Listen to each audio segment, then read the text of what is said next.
ćemo proučavati kako raže migriraju. Kako raže migriraju?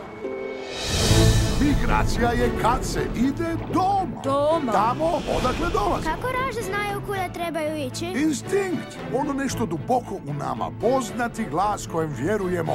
Moja mama, moj tata, imam obitelj. Dora, nikad te nećemo zaboraviti. Ako ja zaboravim vas... Nedostaju mi.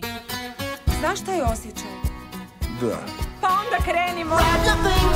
Ne odustaj.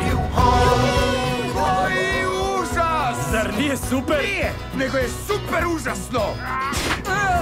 Ne zaboravi. Možeš mi pomoći? Oprosti, loše plivam. Ma, odlično plivaš. Baš si ljubazna. I drugi put. Čekaj, Dora? Da. Dora? Da. Bile smo prijateljice. Ne. Bilo nam je zakon. Ja bi ti nešto ispričala, ti bi odmah zaboravila i onda bi ti ja rekla sve ispočetka.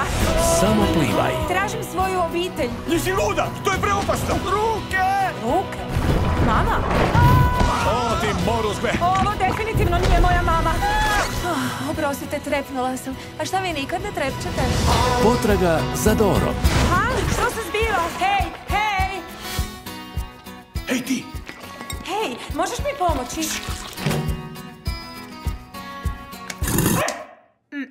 Nije dobro. Uskoro u kinima.